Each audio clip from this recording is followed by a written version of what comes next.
¿Qué ocurre entre nosotros para ir entrando en materia? Entre nosotros, lo primero que hay que tener claro, y ahí viene la dificultad, es que tenemos insuficiencia normativa. De eso no hay ninguna duda. Básicamente tenemos dos normas. Por un lado, el artículo 39 de la Constitución, enseguida veremos esto, y por otro lado, el artículo 106 de la Constitución, que reproduce básicamente el 1845 del Código Civil. Ahí está lo que decíamos, la discusión en torno a si puede aplicarse o no los códigos civiles o que requieren normas especiales, y después vamos a la situación en Paraguay. En la situación en Paraguay, como decíamos, es de una insuficiencia normativa. Esa insuficiencia normativa significa básicamente lo siguiente: ¿cómo se ha entendido hasta hoy con estas par de normas? Por un lado, la doctrina ha dicho, mire, el artículo 39 de la Constitución, lo leo rápidamente por lo importante, ¿no es cierto? Toda persona tiene derecho a ser indemnizada justa y adecuadamente por los daños o perjuicios que fue objeto por parte del Estado. La ley reglamentará este derecho, nunca se dictó esta ley, por eso decimos insuficiencia normativa. La doctrina civil tradicional, los trabajos del doctor Bonifacio Ríos, algún trabajo excelente de la doctora Guillermini, no hay mucho más tampoco, suelen decir que en el artículo 39 estaría la responsabilidad del Estado por los daños causados por su actividad regular, por el acto lícito o legítimo, y en el artículo 106 estaría la responsabilidad del Estado en carácter subsidiaria, o sea, con un privilegio de exclusión, con un beneficio de exclusión, que no tienen los privados, pero sí el Estado, por los actos irregulares cometidos por los funcionarios.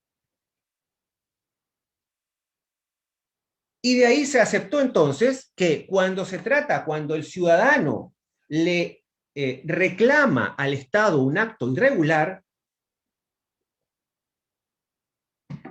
tiene que determinar o identificar al funcionario que ha obrado de manera ilícita y dirigirse contra él, y solo en caso de insuficiencia de bienes de éste, dirigirse contra el Estado mismo.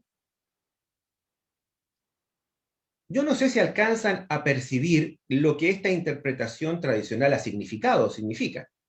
Lo que esta interpretación tradicional significa en el fondo es que queda fuera del sistema paraguayo la responsabilidad directa del Estado.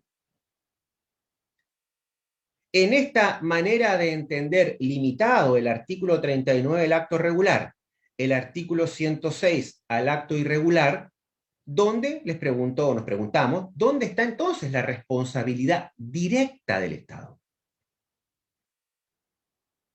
¿Se dan cuenta? Porque yo te puedo decir, mire, si el Estado dicta una ley, un decreto que causa daño, responsabilidad objetiva del artículo 39, daños causados por un acto regular. Si alguno de ustedes tiene algún texto donde pueda ver las discusiones de la comisión redactora de la Constitución, verán las diferencias de opinión sobre el artículo 39. Por ejemplo, el convencional Eusebio Ramón Ayala y el convencional Evelio Fernández Ávalo no sostenían que el artículo 39 se limitaba solo al acto regular. Cuidado. Eso es discutible que haya sido realmente unánime. Hubo mucha discusión y finalmente no queda claro por qué el artículo 39 tiene esta redacción, que fíjense que en ninguna parte es limitativa. No es que dice toda persona tiene derecho a ser indemnizada justa y adecuadamente por los daños o perjuicios que fuera objeto por parte del Estado por sus actos regulares. No dice eso, ojo. Esa es una primera observación que vamos a profundizar enseguida. Y luego, fíjense, cuando se discutió el artículo 106 de la Constitución, la redacción original que se pretendía imponer en el artículo 106, me estoy acercando a él para leerlo, decía: ningún funcionario o empleado público está exento de responsabilidad. En los casos de transgresiones, delitos o faltas que cometiesen el desempeño de sus funciones, será personalmente responsable sin perjuicio de la eventual responsabilidad del Estado. Esa era la redacción que se pretendía imponer. de eventual responsabilidad del Estado. Y aclaraba ahí el convencional Paciello, el doctor Paciello, que se refería a la responsabilidad invigilando, básicamente, que correspondía al Estado, similar a la culpa por los dependientes del derecho civil, por no decir lo mismo. Sin embargo, luego apareció la redacción de la responsabilidad subsidiaria del Estado. De ahí, extrañamente, la jurisprudencia lo aplicó muy a favor del Estado, porque esta norma tampoco significa, como se ha interpretado por nuestros tribunales originalmente, que sea el ciudadano. ¿Dónde dice esa norma que es el ciudadano el que tiene que identificar al funcionario infractor? ¿Dónde lo dice? En verdad, una interpretación pro ciudadano, en todo caso, significaría, una interpretación pro ciudadano, en todo caso, significaría que el Estado demandado podría decir, mire, yo, beneficio de exclusión, este es el funcionario que cometió el ilícito que le perjudicó al ciudadano.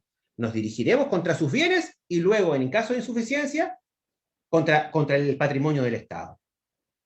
Pero fíjense, otra cuestión a considerar, que normalmente no se menciona, como tampoco se menciona que el 39 no limita. El artículo 106 en ninguna parte dice o parece tan claro que sea el ciudadano al que haya que ponerle la carga de andar investigando el funcionario infractor. Es decir, en general, la interpretación, fíjense que digo original, porque esto ha cambiado en los últimos años, la interpretación original de los tribunales fue muy pro Estado y muy poco pro ciudadano. Fíjense, entonces ahí está básicamente el esquema que decíamos. Esta interpretación binaria de artículo 39, artículo 106 y ya está el sistema, nos deja un enorme vacío. Fíjense, ¿dónde apareció este vacío por primera vez con claridad en la jurisprudencia? Cuando empezaron a venir las demandas por violación de los derechos humanos. Y nos encontramos de golpe con que la persona torturada o quien perdió un pariente desaparecido o muerto de manera arbitraria durante la dictadura, se encuentra con que cuando quiere demandar la responsabilidad directa del Estado, ¿qué hace? ¿Tiene que identificar a su torturador? Resultaba de por sí, de solo decirlo, aparece el absurdo, ¿no es cierto? Fíjense ustedes que incluso en el terrible caso del marzo paraguayo hay una sentencia ya muy antigua, del año 2006, 2007, 2008 creo que,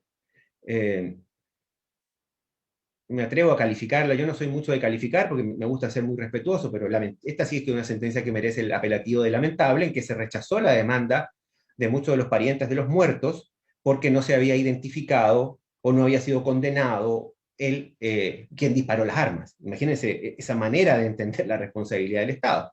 Con los años, a medida que los derechos humanos y los tratados internacionales establecieron este concepto distinto, los tribunales se han visto obligados con distintos argumentos de los más exóticos, que el derecho internacional prima, que el principio de lesa humanidad, no vamos a entrar en eso porque no es el objeto de la charla, han tenido que decir en definitiva. Por ejemplo, hay dos sentencias muy buenas de la autora Judith Gauto, otra reciente del doctor Hugo Garcete, muy clara en eso, que terminan diciendo, mira, aquí lo que tenemos es insuficiencia. ¿Dónde está la responsabilidad directa del Estado?